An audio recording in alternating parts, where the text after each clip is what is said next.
Hello? You play to win the game. You don't play to just play it. What's that?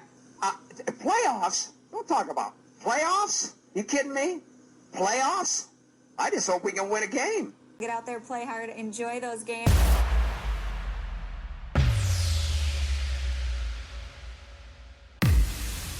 Welcome in to Go Big or Go Home. I'm Old Man Troy, joined by the middle-aged youngster, Kevin Cunningham, a.k.a. Kid Cunny on Twitter. Happy birthday, youngster. I'd sing, but I don't want to break the windows in my car. It's probably smart. I appreciate it. We're recording the show on Tuesday, April 27th, via the Inner Peak Coffee virtual studio line. My birthday was the 25th, and like you said, I'm middle-aged because I'm 30 years old now, which is just, it's odd. Anything before 30, you just kind of feel like you're 20, in my opinion, at least for me. Other people can feel 29. Now you feel like you're 50? No, I still feel like I'm 20. It's just weird that I'm 30. I don't know. It's just more impactful. When you're 30 to feel like you're 20, it's like, you should probably get your life together at that point. But when you're 20, I was thinking about doing something crazy. We've had a number of musical guests on this show. I was going to reach out to one, see if they wanted to come on the show and sing Happy Birthday without you knowing. That would have been funny. It would have been, but the thing is, the logistics with everything going on, I'm working, 2 positions at my job. I got a lot of stuff going on. I could have reached out because we've had a number of musical guests on the show. But yes, we have. In all sincerity, youngster, happy birthday. But I don't think we can rename the show. I mean, talking sports with the middle-aged man and the old man just does not sound good. No, that's not happening. But you still are 20 years younger than me, so we're not lying. We're really not. Yeah. I have a coworker, Troy, he's in his 70s. He calls me youngster sometimes. It's just something he says. So does he listen to our show? No, there's no way he does. I'd be shocked. No. Well, I plan to still be doing this show when I'm 70. Yeah. And then you'll be 50. Holy cow. You'll be 50, I'll be 70. Holy I can't crap. imagine 50. Oh, we'll be doing a show somewhere. Might be from the nursing home, but I'll be doing it. All right. On to sports, we got a good one. Go big or go home. NFL draft coming up, youngster, right around the corner. Hopefully we can get this show up on the Grueling Truth. Thanks to Inner Peak Coffee for sponsoring our studio line. Take it away, youngster. We're going to have a good show today. Yeah, a bunch of different sports. You could say primarily in the world. It's definitely primarily in the world of sports. It's football talk. And the NFL draft is coming up, like you mentioned, Troy. It's this Thursday is when it starts, so April 29th is the first round, and then the second and third rounds are the 30th on Friday, and then rounds 4 through 7 are May 1st on Saturday, the day after. So we plan on going through some of the Big Ten prospects, just maybe an overall general point or two. There's one at the top of my head that I know I want to get to, actually 2. But outside of that, that'll be how we close our show. But the other quote-unquote, again, smaller sports out there that we do cover on a very infrequent basis, we're going to go over those to start the show, but we're going to kind of breeze through those sports because there's not loads to get into there. The first one would be volleyball, because we were talking up Wisconsin volleyball, and now they're the number 1 seed and this and that, and not even losing a set, let alone a match. And yet, what happened? They got into the Elite Eight. They played Florida, the 8th seed. Again, Wisconsin's the number 1 overall seed in the volleyball tournament this year, and they won 3-2.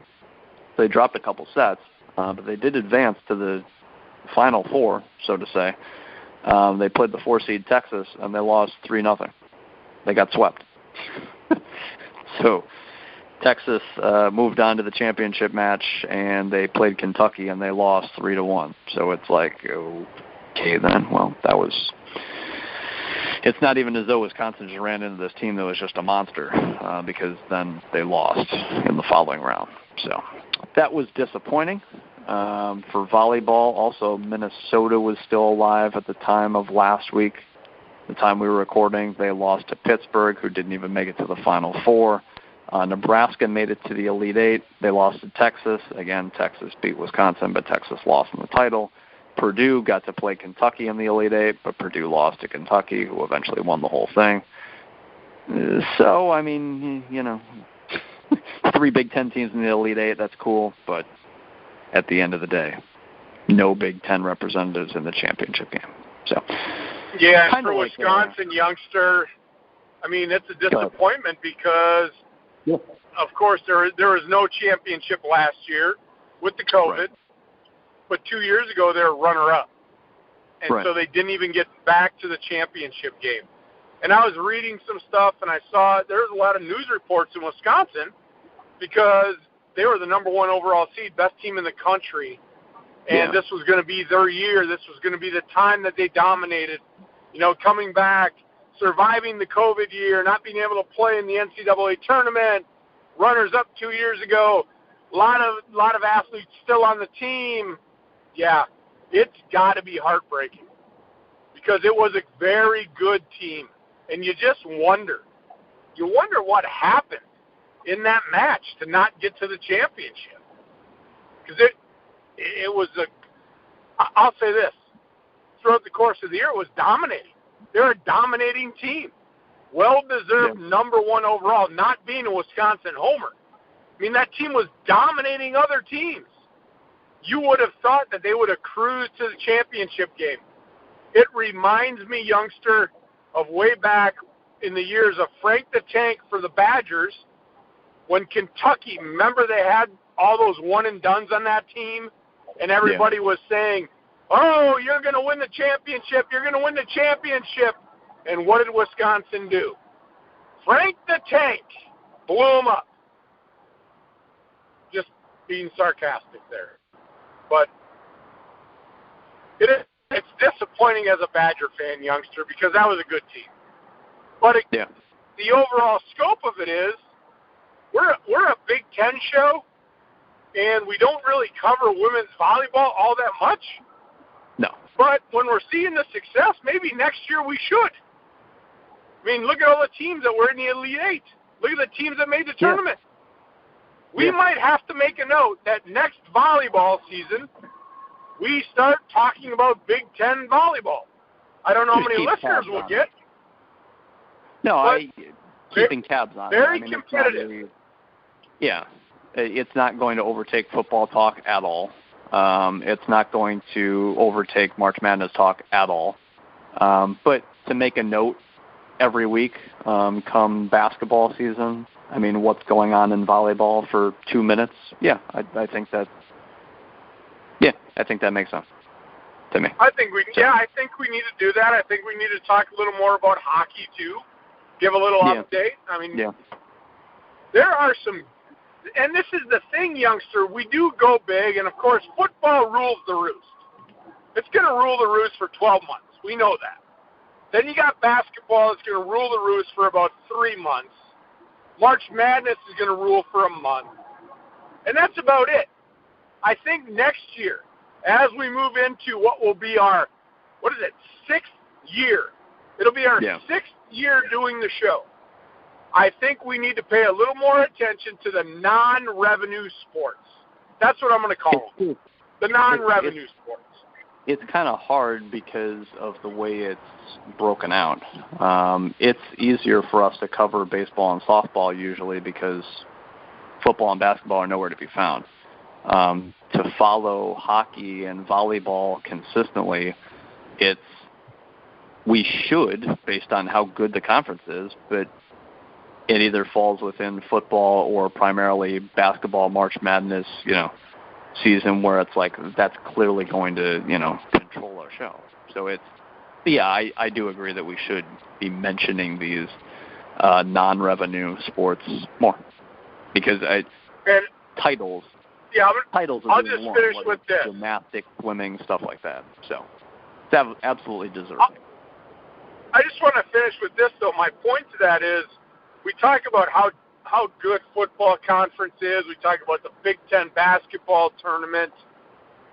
We're looking at these they produce revenue. They're small revenue, but in the big pie, it's very it is revenue, but so minuscule in the whole sense of the athletic department. Right. But when you look at all the sports, I'm just saying the Big Ten and those and I call them non-revenue because they're not bringing in a lot of money. Still good. Very competitive. Carry on. Yeah, absolutely. A little Wisconsin volleyball history too. They've since since '89. They've been in a couple NITs, I guess, where they've won. I think they've won the only 2 NITs they've been in since 1989. Otherwise, there was a 5-year stretch in the middle of 2010 where they weren't making the NCAA tournament. Other than that, since '89, they make the NCAA tournament every single year. And, you just go down the line, second round, first round, Elite 8, Sweet 16, Elite 8, NCAA runners-up. They were runners-up twice. 3 times in their program's history. Multiple Final Fours. It's a very good, it's a lot better program than I thought it was. I don't remember Wisconsin volleyball being that consistently great, but apparently all I have to do is look at the history, and they are. So, yeah, took me by surprise. But unfortunately, they could not close the deal. Unless you got more there, Troy, we can go to men's soccer, women's soccer, and men's lacrosse, women's lacrosse. Yeah, bring on the soccer! Bring on the soccer! So for these sports, there's not loads to get into, but for men's soccer, the NCAA tournament has started. The first games were today, and Iowa, ironically enough, played. They played Campbell, and they won. This is women's soccer. I'm not sure if I said men's or women's before, but this is women's soccer. Iowa played Campbell in the first round. Iowa won that game, 1-0. So they're moving on to the second round, which is April 30th, which is Friday. And they played the 3 seed overall, which is UCLA. They're the number 3 ranked team in the country. So Iowa is, quote-unquote, supposed to lose that game, but they get their shot. It's 1 game. Other Big Ten teams, Penn State is in here. They're not a top 16 ranked team. Ohio State is in here. They're not a top 16 ranked team. Is that it? I thought there was one more. Maybe not. I guess not. No. North Carolina is a 2 seed overall, Troy. I know you talked about North Carolina soccer, women's soccer, last week. But, yeah, so there's 3 Big Ten teams in this tournament on the women's side for women's soccer. 4 teams. Rutgers is in here, too. Rutgers also not ranked in the top 16, but Iowa, Rutgers, Ohio State, and Penn State are all in on the women's side. Just none of them are ranked in the top 16. But Iowa's won their first game. They'll get a crack at UCLA on Friday. So, good luck, Iowa. Yes. Good. Absolutely. Good luck. Men's soccer, it could be more interesting just down the line because Indiana is the number 3 seed overall. This tournament has not started at all yet, so there's no real update here. But, again, just to give fans a quick summary of what's to come, Indiana is the number 3 team overall, so they get a first-round bye. Their first game is May 2nd. And then Penn State is also in this tournament. Their first game is May 2nd. And And I think there's one more. Maryland, May 2nd as well. And I think that's it. Yeah. So 4 women's teams on the soccer NCAA tournament and 3 men's teams, but the one true outlier would be Indiana men's soccer being the number 3 overall seed. So it'll be interesting to see how far they go, or if any other teams can make a little Cinderella-esque run. We'll see. I already talked about it. Indiana's the cream of the crop for soccer in the Big Ten. Right. Penn State has come along, both men and women, soccer. But, it's nice to see the Maryland programs, out east. When I was a soccer coach, getting players from the east, everybody's, we would go south. I'd like to go east. There's a lot of really good soccer players in the east. So I hear the name Rutgers, I hear Maryland, and I'm generalizing men's and women's soccer right now, but there's some really good soccer talent in the Northeast. I recruited. When I was coaching in Oklahoma, I went to the school and said, I need money to go out east. And they're like, why are you going east? You can go to Texas. I'm like, I want players from the east. So I knew back then that there was really good players, and that was a while ago, but there's really good soccer in the Northeast. So it's nice to see schools like Maryland, Rutgers, Penn State that are in the tournament, because there's really good soccer in the Northeast. That's all I got. There's also good lacrosse in the Northeast. No, there's great lacrosse. Yeah. Youngster, rephrase that. That is great lacrosse. Not good, great. And you used to cover lacrosse.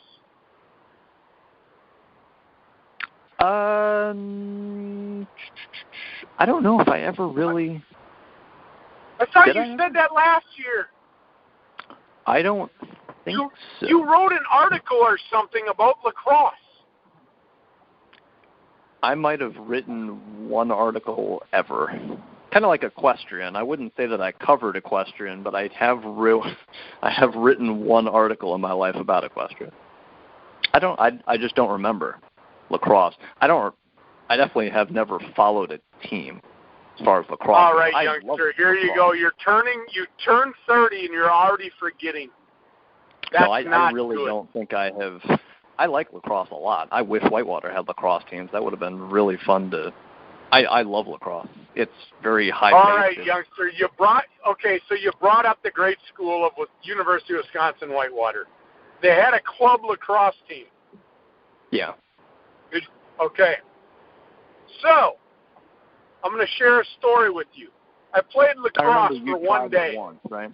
Yeah. Yeah. That's right. One day. Yeah, so you remember that.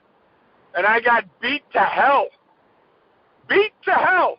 And I walked away and said, no way in the world is my soccer coach going to let me continue this game. No way. I had bruises all over my body. That is a physical sport. I don't think people realize how physical of a sport that is. You just get whacked with a stick. Yes. I mean, that's in the back, in the middle of your back, getting whacked with a stick. Right. Yeah, I had bruises all over my body. And I'm like, yeah, my coach not going to let me play club lacrosse. Not if I come out of games looking like this. That is a vicious game. I don't know why more people don't like it. No, There's a lot of scoring. Oh, yeah. There's a lot of physical contact. It's violence. Yeah. People like that. It's like hockey on grass. Right. And except you can use your stick as a weapon. Yeah. You can literally use your stick as a weapon. Yeah. I'm glad you remember that I brought that up on a show. That was like 2 years ago. Way to go, youngster. Yeah. See, that I remember. All right. As a kid, I remember throwing on college lacrosse and ESPN2. I don't know if it was on ESPN, but it was definitely on ESPN2 at the least. ESPNU for sure. They used to cover the NCAA tournament pretty expansively. But yeah, I like lacrosse a lot. I never really played it, but very cool. It would have fit my well, I wouldn't say fit my body type, but just my athleticism. I think I could have been decent at it if I actually would have played it, but I never did, so I can't really talk to it. Soccer, no. Never too late, youngster. Maybe you can find an adult lacrosse league and join it. That'd be interesting. I also don't want to get whacked in the back with a stick, but that's just me. So getting on to Mrs. Youngster might not like that too much. Sometimes she might want to see me get whacked with a stick. You never know. I think our significant others might enjoy that from time to time. Anyway, seriously, Big Ten men's lacrosse. I wanted to mention this. First round of the Big Ten tournament's going on. Big Ten men's lacrosse tournament starts on May 1st. One of the games, Troy, Big Ten first round, Penn State plays Johns Hopkins. So that's good. Can't wait to see Johns Hopkins, representing the Big Ten, as they always do. I have no idea if this is their first year. I have no idea if this is their 10th year. I just don't remember. Maybe last year. I think I do remember last year actually mentioning Johns they Hopkins. were in it. Because you got me all worked up by bringing up Johns Hopkins in the Big Ten tournament, and you know my thought on these independents going into conferences. I don't like it. They are. I think it's cool for these schools.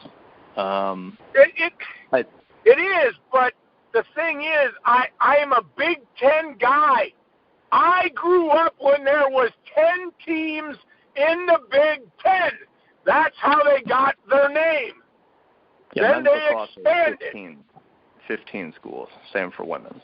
So I just don't like it, and I'll go off for 1 minute. No Notre Dames, no Johns Hopkins. Get out of the conference. Make a decision. Are you going to join a conference, or are you just going to lollygag around and be a freeloader in a good conference? Because you're going to talk about it, youngster. There's some good lacrosse in the Big Ten. There's dominating teams. So you want to go in there, want to play in a top-notch conference, stop lollygagging in my conference. Get out! I'm done. I'm personally fine with it. I have much less. I'm way more on your side when it comes to Notre Dame. I'm way on the other side when it comes to Johns Hopkins because, as far as I know, Johns Hopkins sports is just bad in general, / not Division I in certain sports. I'm sure certain sports they don't even have. For me, for them to be in a powerhouse lacrosse conference, I think it's interesting. But here's the thing, youngster. You let Johns Hopkins in like that, it opens the door for Notre Dame's. It opens the door for the other independents. Oh, why are you letting Johns Hopkins do it? It's like being a little kid with your brother and sister. Well, he got it. Why don't I get it? Well, he got that. You can't. I don't like it. I don't like it. No, they are. It's whatever to me. But anywho, Maryland's the top overall seed. Ohio State plays Michigan. I don't know if that's a lacrosse rivalry or not. Sorry, I don't know my knowledge like that. Rutgers is in here. They get a bye. They play the winner of Penn State, Johns Hopkins. Maryland is almost always the top dog. Women's lacrosse, that tournament starts a little sooner, April 29th. So that's on Thursday. The number 1 overall seed is Northwestern, actually. And then Rutgers, Ohio State, Maryland, Michigan, Johns Hopkins, and Penn State are all in the tournament there. So I'm sure there will be multiple schools from the Big Ten in both the NCAA tournaments for men's and women's lacrosse. And those tournaments can all be found on Big Ten Network, all those games in these tournaments. So be interesting. If you're channel perusing and you go on the Big Ten Network, you can see good lacrosse being played. And lacrosse is, again, a fun sport to watch. So, and while you're perusing, make sure you check out interpeakcoffee.com. Their website, free shipping to your doorstep. Freshly brewed coffee. Thank you, Interpeak, for sponsoring our studio line. Carry on. Absolutely. Moving on to the NFL. There are no other, complete completely irrelevant, non-revenue, tiny sports that nobody cares about. I'm just kidding. I'm just messing around. But seriously, NFL draft, college football, what's interesting about the NFL draft, it's just a draft. But when it comes to, like, television ratings, it outproduces some playoff games when it comes to hockey, baseball, even basketball, the NBA. Like, it rivals NBA, not necessarily Eastern-Western Conference NBA Finals, but first-round games. Like, there's arguably sometimes more eyes on the NFL draft than there are the, 3-6 matchup in the East when it comes to the NBA playoffs. So that's why we talk about the NFL draft on this show and certainly on the other show that we do for national radio. So it's just a big deal in this country, says the eyeballs that watch it. But we're not going to obviously go through every single, Big Ten prospect name here. We want to keep this show, relatively confined. So I pulled up a 3-round draft, a mock draft. Again, we're recording the show on Tuesday. The draft starts on Thursday. I just wanted to go through a few names, some spots. Does it make sense? Not going in-depth whatsoever. But one thing I wanted to mention, first of all, was Northwestern. Northwestern has a tackle, Rashawn Slater. He's going to be a first-round pick for sure. He's widely considered basically the second-best offensive lineman in this class, behind Oregon's left tackle, could go top 5, if not top 7. But Slater's almost guaranteed to go top 15. So that's cool for Northwestern. But the other real point I wanted to make with Northwestern was they have a corner as well. I'm seeing in this mock, every mock I've seen, he's going in the first round as well, Greg Newsome, going 23 in this mock draft. But so Northwestern could have 2 first-round NFL draft picks this year, which, is fantastic for Northwestern. It's awesome because that's, getting one guy in the first round is just like, oh, who knows where this guy come from? He may have been a transfer from Ohio State. He may have been a transfer from Alabama. He may have, gone the JUCO route and got in trouble. Yeah, well, he's from Northwestern. Congratulations. But if you start getting 2, 3 guys, 5 guys in the first 3 rounds, that's notable. So to me, that's pure coaching. And that's just a kudos to and that's Fitzgerald. Huge for recruiting. Yeah. That is huge for recruiting. Because a ton of schools can you can say, go out and recruit and say, look at all the draft, look at the guys we send to the NFL. And look where they started. Okay, they're a transfer. Fine. I really don't care. They transferred for a reason. What is the reason? To play and get coached to try to make their dream of playing in the NFL. And when you look at what Northwestern has done, and we've always had respect for Northwestern. They're not like the dominant, they're not like the consistent dominant team, but they'll have their 2-3 year run. Then they'll be down for a couple years. Then you hear about Northwestern for a year or 2 again. They're doing a good job of developing players at Northwestern. Are they going to be a consistent top 10? Never. Never. Could they be a consistent top 25? Yeah, right on the fringe in the top 25. And every once in a while, they catch lightning in a bottle, and they move up to like 14 or 15. Yeah. Good for Northwestern. That is an academic school that is producing high-quality athletes. You got to love it. Yeah. How can you not root for that school? How can you not? I don't know. There's no, to me, there's no Northwestern haters in the Big Ten, as far as I know. That, again, just as far Well, I hate them when they beat the Badgers. Well, sure. But as far as just general, Ohio State hates Michigan, I don't know anyone who sits there and hates on Northwestern. Again, unless they beat your team, the day of, but... Yeah, I don't see any like Facebook group pages that say Northwestern haters. Yeah. So the first Big Ten name that's probably going to be mentioned on Thursday in the first round is Justin Fields, Ohio State's quarterback. It's just a matter of where. He's definitely going in the first round. It's just a matter of where.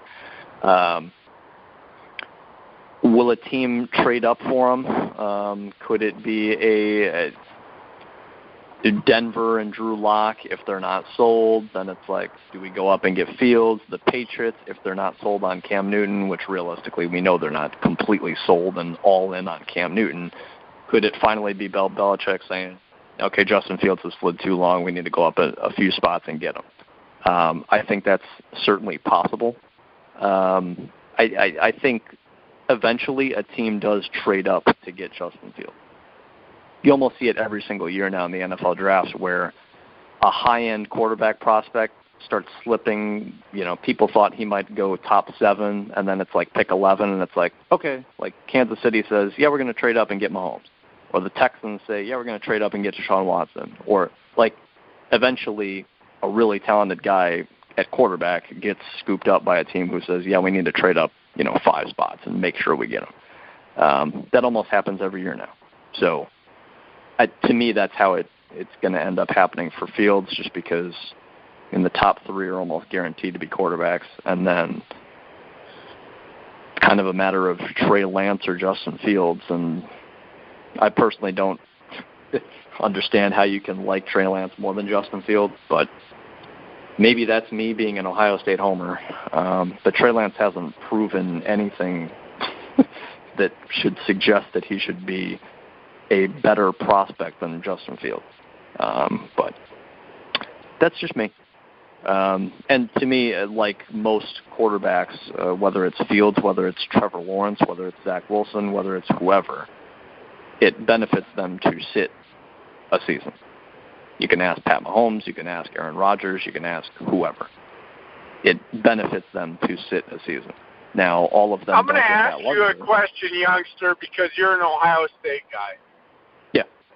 And I've been following this, and then Fields was like the 3rd best quarterback. Now he's like could be the 5th best quarterback.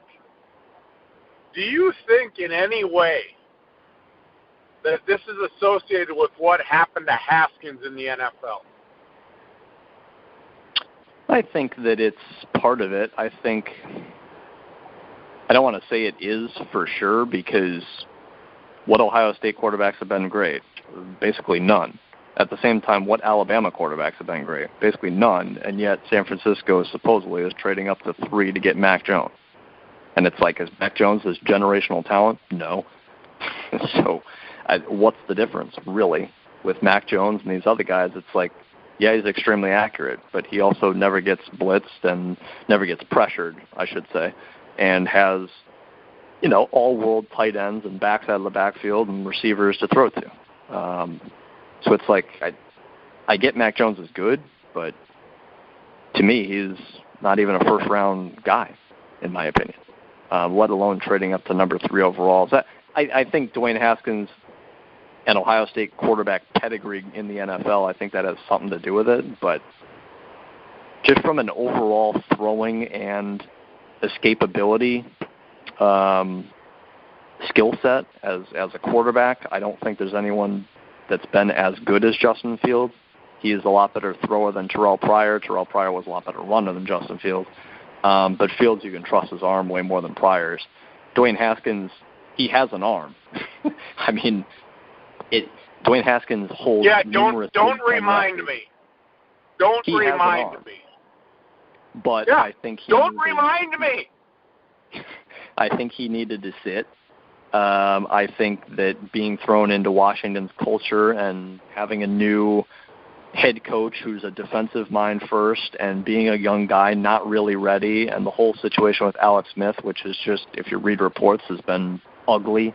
I don't think that helped Dwayne Haskins in his progression or being mentored, or, it was not Alex Smith to Pat Mahomes like it was Alex Smith to Dwayne Haskins. And also, again, Dwayne Haskins is not getting Andy Reid. He's not getting Tyreek Hill and Sammy Watkins and McCole Hardman and Kelsey. And It's night and day.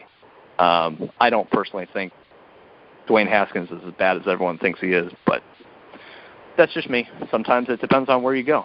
And if Justin Fields were to go number 3 to San Francisco, I think he'd be a great rookie player. I think he'd make a huge impact because I think San Francisco is ready to win a Super Bowl if they have the right quarterback and they stay healthy.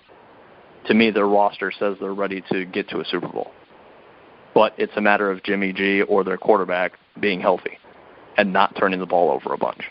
Otherwise, the defense, the running game, the weapons they have, they're good.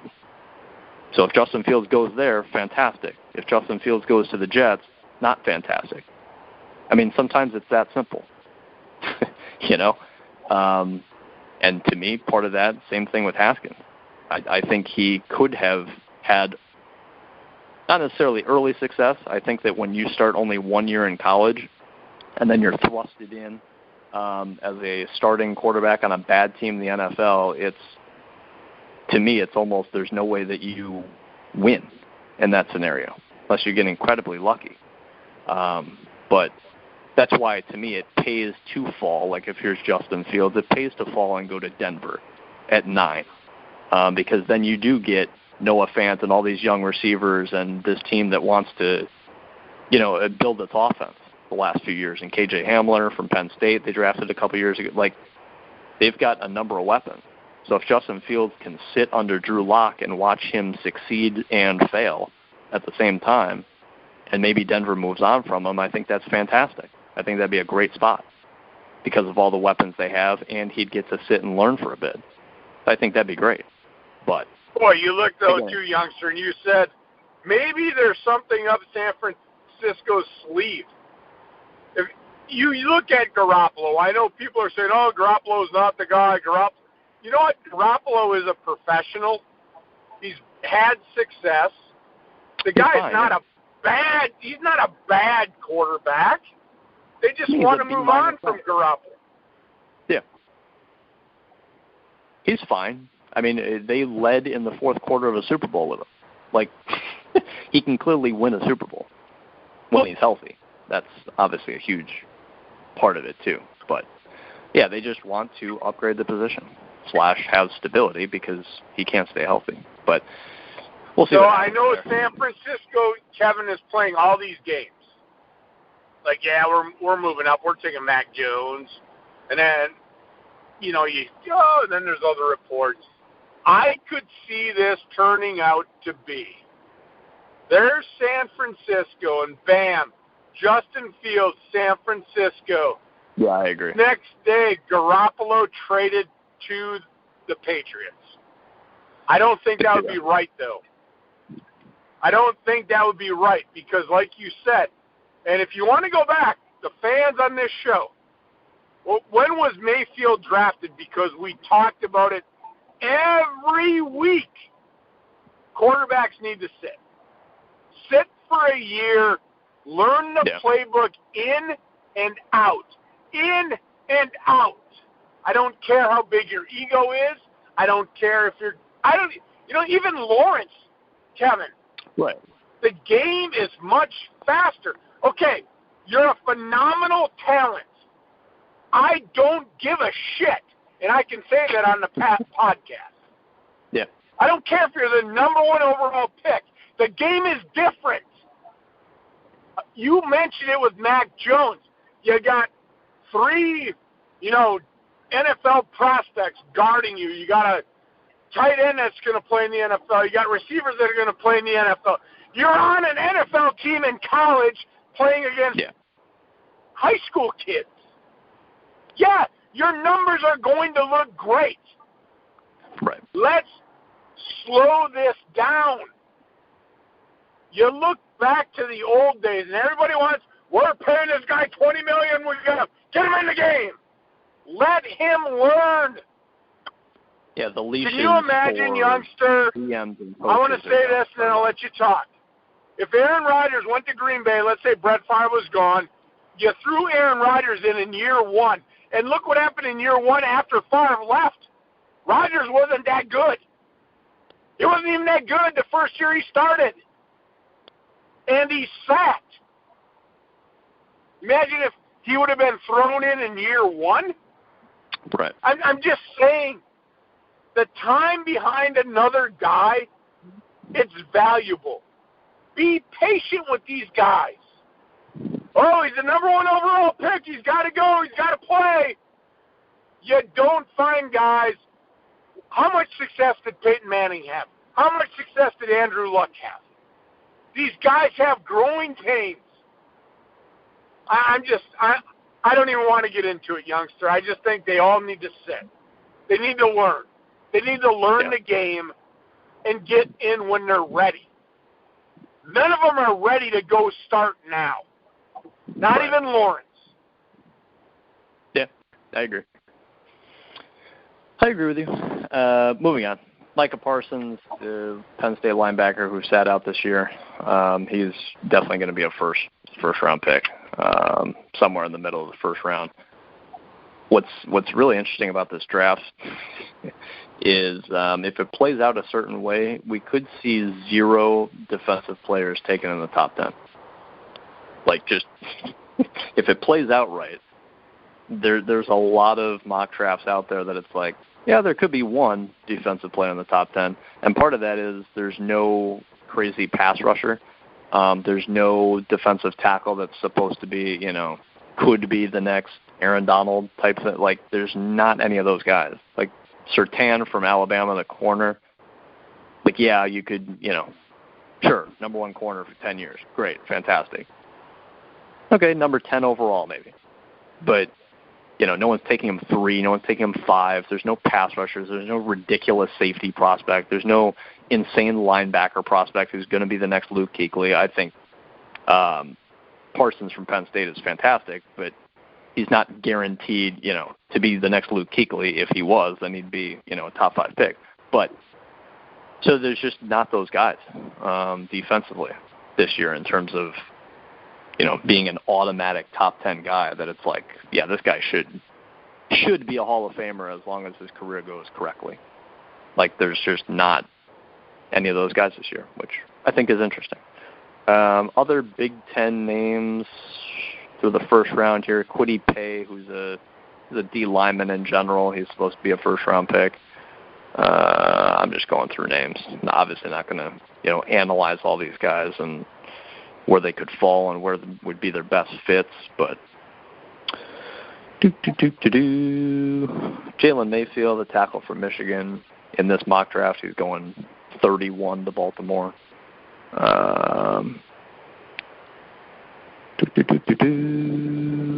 Jason Owe, I've seen him. He's an edge rusher from Penn State. Some mocks have him first round, some have him early second. Let's see here. Who else? Freiermuth, the tight end from Penn State. He's going to be a really good NFL tight end. I like him a lot. Obviously, Kyle Pitts from Florida is getting all the headlines for tight ends coming into this draft, but Freiermuth is easily the number 2 guy. To me, he's going to be a starter in the league for 10 years. I'd be surprised if he wasn't. I think he's going to be really good. Another guy I think who's going to be really good, Dalmore, the receiver from Purdue, who's basically been out for a year and a half due to injury. Green Bay Packers, Green Bay Packers, Green Bay Packers. Or the Titans. That'd be fine. He's getting a lot of hate because of how small he is. But how big was Randall Cobb, youngster? How big is Tyreek Hill? How big was Russell Wilson coming out? Oh, he's too small. Drew Brees is too small. Kyler Murray is too small. Everyone's too small until it's like, oh wait, they're really good. Sorry, I guess they weren't too small anymore. Like, this happens every single year. We do a Big Ten show. When Randall Moore was playing, how many times did we mention his name during football season? Every damn week. Every damn week we mentioned his name. He was an All-American as a true freshman. Like, a complete country All-American, true freshman. I get it's college football, but not a lot of true freshman receivers are NCAA first-team All-American. He would look really good in the green and gold. Yeah, he's not a guy that you line out on the outside and expect to beat, 6', 6'1" corners physically. He's a guy you line up in the slot, and he's your number 2 option, and he's going to get open against basically everybody because he's very quick, he's very smart, he understands. I don't want NFL analysis about the Green Bay Packers and what they need. But you look at the Green Bay Packers, and they have no slot guy. Right. What a great guy to add to a roster with an Aaron Rodgers that has 2 or 3 years left. The guy can come in as a rookie and fill a need. Green Bay Packers, go out and get more. Now, make it happen. I really want them to take him in the first round, youngster. They need to go do it. He should be. No, I'm high on this guy. Oh, I love him. And part of it is we do a Big Ten show, so we've talked about this guy for years. Well, not a lot of years, but we've talked about him. Yeah, the guy is really good. And the comparables, I was around for the Randall Cobb years. And to me, I think he can be better than what Randall Cobb was. Yeah. I really do. But it's the same mold. It's the same mindset. You need that slot guy that can just, who are you going to have cover him? You're going to put a safety on him. You're going to put a linebacker on him. You're going to put your third corner on him. Who are you going to put on him? Plus, you can put him in the backfield. You can run. Yeah. And that's what LaFleur likes to do. Put him in the backfield. Green Bay Packers, it's like a Christmas present wrapped under the tree. When you're 10 years old, your eyes get big and say, woo, look at that big present sitting there. Go get him. Done. Getting excited. Yeah, I love him. And it's not just how talented he is, but upstairs, he really, really cares about. When I was writing full-time Big Ten football a couple of years ago when he was breaking out as a true freshman, there were stories of how he would call his offensive coordinator about, what he needs to do, what the team needs to do, how he can get open, how he can be, as impactful as can be. Watching tape. This was as a true freshman in college at 2 a.m, going over tape, and he cares. He really wants to be that good, and that's why I think him being so small is not going to make a difference. It's one thing if you're just a super fast small guy in college and you can just run past everybody. But when you care that much about your route running ability and how to get open and utilize your speed and how to get open against press man coverage in the NFL with guys that are way bigger than you, he cares about that stuff. That's something that never really gets talked about. But if Trevor Lawrence's demeanor sucks, he's going to go to Jacksonville. He's going to be overwhelmed because he's in Jacksonville and not have a great team around him, and he's just going to pout and throw picks and never get better. If he has a good demeanor and attitude and truly works to get better and works and builds rapport with his receivers and his coaches, and then he can succeed over time. But if your demeanor sucks, if you're a diva, it doesn't really matter where you go. Your ceiling is only so high, in my opinion. But if you're a guy who is really talented and you have that extra go-get-it mentality, that's what turns an A-level talent into a Hall of Famer, as opposed to an A-level talent just being a talented guy on the outside or anywhere. With a nice fat pocketbook. Right, exactly. You're going to get paid, but you care to be really, really, really good. Where do your mock drafts have him going, youngster? This one has him 39, which I think is fairly late. So Green Bay, there he is! The thing, Troy, is last year's wide receiver class was ridiculous. This year's may not be as top-heavy, but wide receivers 1 through 10 are just, they're really good. Rondale Moore's I'll count it now. He's second. I'm in the first round, and still there's a number of names here. I just keep scrolling. He is the third, fourth,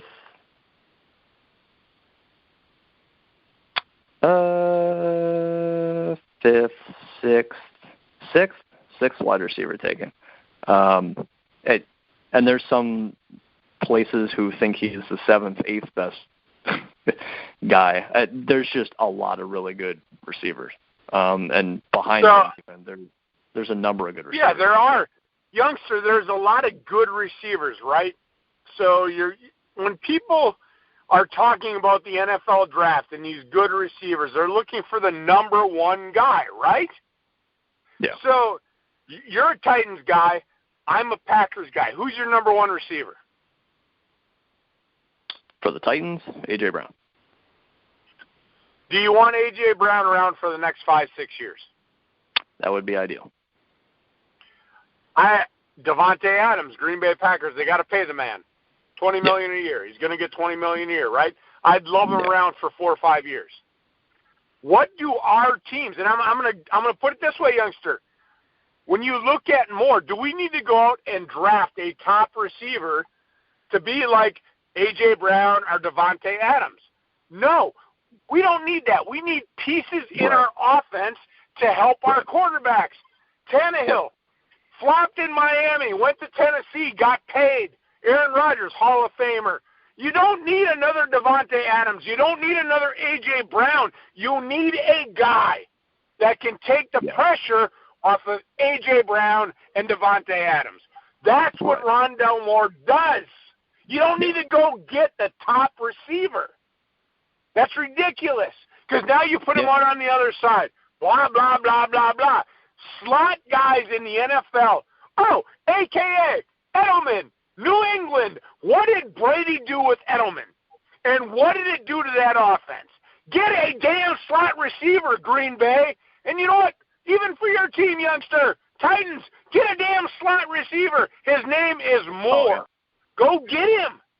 I would not be disappointed. And if everybody said, oh, the Packers reached and took Moore in the first round, I'd be like, hell yeah, let's go. My God. He'd have 1,000 receiving yards immediately. 60 catches, 1,000 yards, 6-7 touchdowns immediately. Guaranteed in that offense. And I think he would in Tennessee too, youngster. Maybe. Just because of how much they throw the ball. It's a little different. But, yeah, he'd be easily the number 2 option, and he'd get mismatches galore. So he's. Oh, that's the thing. You just brought it up. The mismatches. Who do you put on him in the slot? And that was being a Packer fan. That's what I had the luxury of seeing with Randall Cobb in Green Bay. Right. When he was in his prime, where do you put this guy? Backfield. You can split him out wide. Yeah, there he is on the outside, but you put him in the slot where he dominated. I remember the game against the Bears. End of the game. It was like a 50-yard touchdown because there's Cobb in the slot.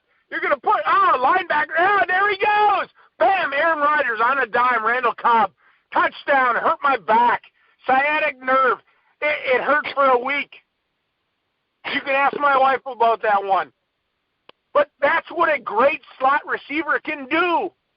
Yeah. I'm done. We got to move on. Especially in today's NFL, there are teams that primarily run 3 wide receiver sets, like more often than not. Like over 50% of their plays are 3 wide receiver sets. I mean, so it's just you need a slot guy, and he is going to be a fantastic slot guy. Rashad Bateman, receiver from Minnesota, could be a team's number 1 receiver. He's the next receiver in this mock being taken at 41. He could easily become a number 1 receiver in the NFL. He's fantastic. That's another receiver to look for in this draft. There's another receiver from Ole Miss who's another very good slot guy going 46. So it just goes to show how many good receivers there are. Wyatt Davis, a guard from Ohio State, going in the second round here. I'm just going to wrap this up fairly quickly, see if there's anything notable, other notable names from the Big Ten just in this mock in the first 3 rounds here. Probably not. There's in this mock actually they have the Packers taking a guy from Oklahoma State who's another really good receiver too. It's 62. That'd be fantastic value because in any normal year, a guy like that is end of the first round type material, and this year it's like can push him to the end of the second because of how many good receivers are. Ohio State, Baron Browning, a linebacker in the top of the 3rd round. He's a good player. I'd be surprised if he busted in the NFL, but all these guys are lottery tickets. Davion Nixon, a D tackle from Iowa. I won $20 on a lottery ticket the other day. Nice. Sean Wade, corner from Ohio State in the 3rd round. A lot of people thought he was going to be fantastic, and he was Ohio State's number 1 corner for a lot of the time that he was there. But whenever he played other teams' number 1 receivers, like Clemson's number 1 receivers or Alabama's number 1, like he just got killed. So he's an interesting story. That's a guy that I could easily see like I mentioned Browning from Ohio State. Like, I'd be surprised if he failed in the NFL. I think he should be good. Like, Sean Wade, I could see him just completely busting. Because, again, whenever he lined up against top guys in college, he got killed. So that wouldn't surprise me at all. There's another couple Ohio State names here in the 3rd round. Center, D tackle. Looking for others. Nearing the end here, another Ohio State linebacker. There's a lot of Ohio State names, which is to be expected. Michigan linebacker in the 3rd round. That might be it. Yes, it is. I'm surprised, Troy, that there are no Wisconsin names to be found in this 3-round mock. I'm not. I must say. No, I'm not surprised. There's almost always an offensive lineman that goes in the top 2 rounds from Wisconsin, let alone like a linebacker, whatever. I'm surprised. You just look at the team, though. I think last year they played good team football. They had the COVID setback. I think they got some guys that'll come back. I'm not surprised. I mean, nobody was dominant on that Badger team, but that's the thing with Wisconsin is that Paul Chryst has a culture at Wisconsin that there is nobody bigger than the program. I really believe that. I mean, I would love to sit down with Paul Chryst one day and just talk to him about how he built the culture. And you got to look at, he's got to follow the whole Barry Alvarez thing. Alvarez retired. Everybody's talking about Alvarez and how he brought the Badgers from the dead up into the heavens and all of those things. Just look at what Paul Chryst has done since he came back to Wisconsin. And he's built a culture that this is a team program. We'll go out, we'll recruit a 3-star, we'll recruit a 4-star. Would I not love to have 1-stars like your Ohio State Buckeyes? I would love it. But we've talked about this, that Paul Chryst goes out and recruits players for the program. And they're in the program and they play team football. And they had an okay year. It wasn't great. I mean, disappointment as a Badger fan. But I like Paul Chryst. I like what Chryst is doing. Chryst is going to be there a long time. He's a good recruiter. He recruits guys into the program. And it's a program. And again, I would love to sit down and have a beer with Paul Chryst and just talk to him about his success. And it doesn't surprise me that there's no number 1s right now. But you look, and I know, here's the thing. I always like golf at you when you're saying, "Ooh, here you go. Here's a 4-star prospect going to Wisconsin, offensive line." But I'm just they build talent. Wasn't a great year. Whole COVID thing. I am all sold in on Paul Christ. I love what he's done at Wisconsin. Makes Saturday interesting and fun for me. Yeah. Yeah. I could not agree more. So that's all I've got on today's show. The NFL draft is always fun, but having a little Big Ten twist in there, and Rondale Moore is really, I think, Justin Fields will be interesting to see where he goes, but Rondale Moore really is, to me, a guy to watch that's not a quarterback, in my opinion. I mean, you heard me get all excited about it. I would love for him to be in green and gold. I would love it. And if he keeps slipping and slipping, and then the Packers want to go and get one of these, I air quote, high-profile guys, fine. So here's my thought on this. If the Packers go out and get the high-profile guy, guess what's happening to Davante Adams, youngster? Bye-bye. Bye-bye, Davante Adams. They get more, then I'm thinking, here we go. This is now going to be long-term. They're going to get Adams more. They're going to make another run at a Super Bowl. And they've been close. They just haven't had that other weapon. They just haven't had that guy. So next week's show, youngster, should be fun because the draft will be over. We can talk about all the Big Ten guys that went in the draft. A little update on all the NCAA tournaments with the air quoting non-revenue sports that we cover. But other than that, youngster, I feel weird because you're not a youngster anymore. You're a middle-aged man. Yes, very middle-aged. Yeah, I'm so much older now than I was a week ago. It's unbelievable. You are. You are. Yeah. Thank you for listening in, everybody, on the Inner Peak Studio Line. You make me laugh, youngster. Hope you enjoyed the show today, everybody. We'll get back at you next week. Same place, same time. Have a good day, everyone.